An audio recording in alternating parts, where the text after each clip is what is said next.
This is the reason why you need to stop using ICT's market structure shift. How's it going, guys? Welcome back to another Spectre video. In today's video, we'll be covering a new and improved alternative model to ICT's market structure shift. Now, for me personally, I have found a lot more success using this model over the ICT market structure shift. This is because I am able to understand the logic behind price a lot better using this model, right? Rather than just waiting for a simple old low or old high to get traded through. There's not much logic behind that, in my opinion. So there are three key components that we need to make this entry model valid, right? So the first one is premium and discount. So the premium and discount is a very important, crucial tool, and I will show you guys how to set that up in the next slide. The second thing we need is fair value gaps, right? Without a fair value gap, this model is useless, right? Fair value gaps paint a very nice picture, and that's how we can understand where institutions are getting involved in the market. And the third and final step is displacement, right? Displacement is very important, as that is when we know that the market has tipped its hand to the other side, right? So we were previously traded bearish and we then get a bullish displacement from a higher time frame PD array. What that tells us is that the market has tipped its hand bullish, right? So we should now be hunting for old bullish fair value gaps or buy side liquidity. So now that we have gone over the three components, let's look at how we should set up our Gann Box tool in Tradingview. So here we are. On the left, we have the premium and discount tool. This is using the Gann Box tool on TradingView. Alternatively, you can use the Fibonacci tool and just set up the same price levels. So the price levels you will need is the 0, the 0.5 and the 1. The 0 and the 1 would be used to mark our trading range out, and the 50% will mark range equilibrium. So anything beneath the 50% is regarded as a discount, and anything above the 50% or the equilibrium is known as a premium. Okay, so let's get started with the actual model, right? So there are three steps. Number one, we have to mark out the premium and discount of the immediate trading range. So by immediate, I mean the most recent trading range.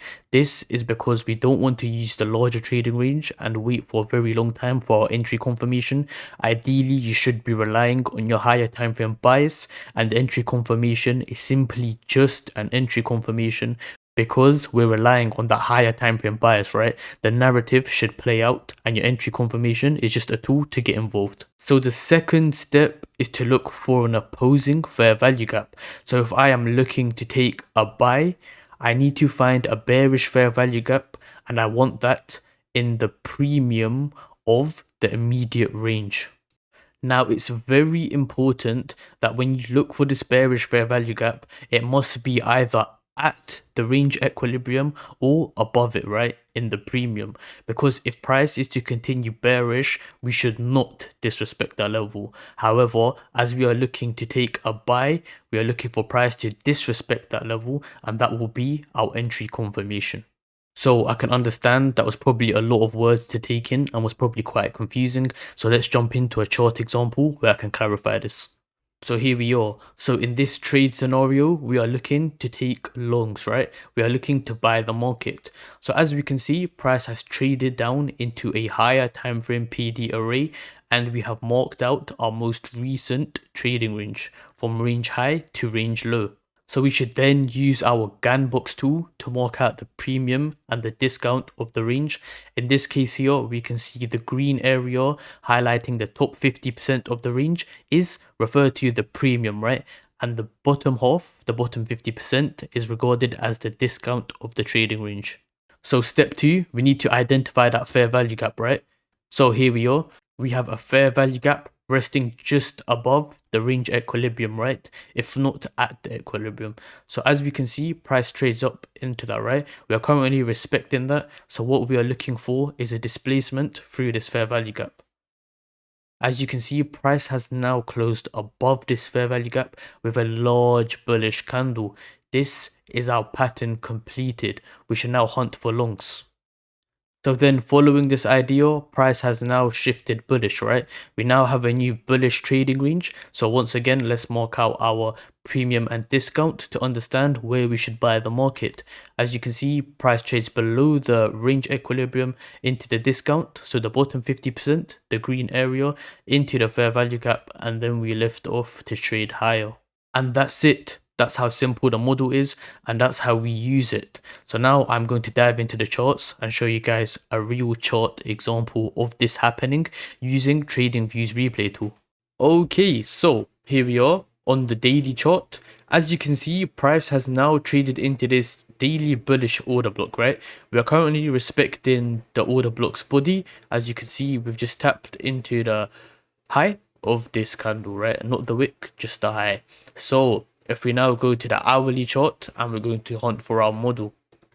So as you can see, we have to pick our immediate trading range, right? So the most recent trading range would be this range, from this range high to this range low, right? The reason why we are not looking at this range high or this range high is because it is too far in the past. We'll be waiting for a very long time to get involved in a trade if we wait for the premium of this range to this range to get disrespected.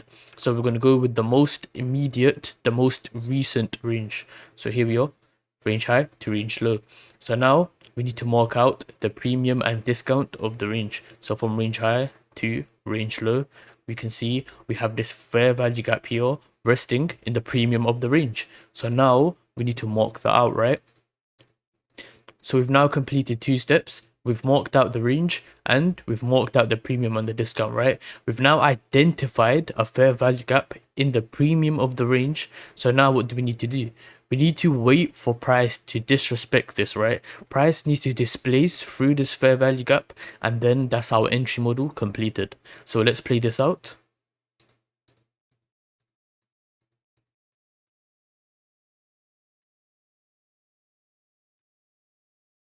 And there we have it, right? Price has displaced through this fair value gap in the premium, creating a new fair value gap, leaving behind displacement, right?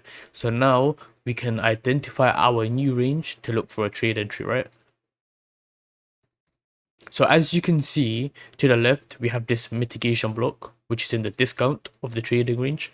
This is at a discount because if you look at the Gann box, right, below the 50%, you can see the mitigation block rests just there, right? It's not in the top 50%, therefore making it a discount. And this is a mitigation block because as you can see, we have a high, we have a low, but this low is a failure swing, right? It failed to take out this swing here.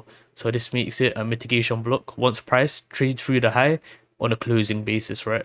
So here we have a mitigation block. So this will be our method of entry. We can set our position tool here, our stop loss beneath the low, and we can target some buy side liquidity, right? In the form of old highs, just like that. Alternatively, you can also target this buy side liquidity pool. If you like to go for a fixed risk to reward ratio of 2R, you can just, target that 2R in between both of the draws. So let's play this out now. We can adjust our range a little bit. There we go. Okay, as you see, price taps perfectly into the discount of the range, into the mitigation block. So now we want to see if this gets respected. Playing it out. Get quite close to the stop loss, but then we get a nice big bullish candle away.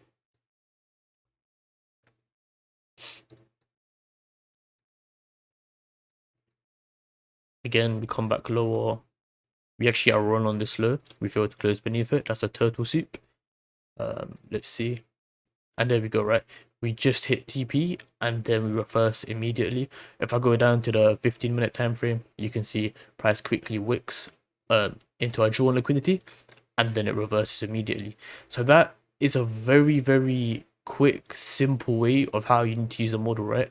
So always have a higher time frame bias, frame your trades off of a higher time frame PD array, and then we look for the entry confirmation, right? Don't enter the markets blindly just looking for this entry confirmation straight away, because you will get slapped, right? That's not how it works. to make a nice, clean, clear, high probability trade plan, you always need a higher time frame ideal. Trust me. Make sure you always have a strong, higher time frame bias, and then the entry model is the easiest part, right?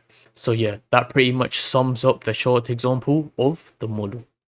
So as always guys, that does unfortunately bring us to the end of the video. If this video did help you, please leave a like and a comment down below. Also let us know what you would like to see next time. And just a little heads up, we are currently running a Christmas sale on the Spectre Academy.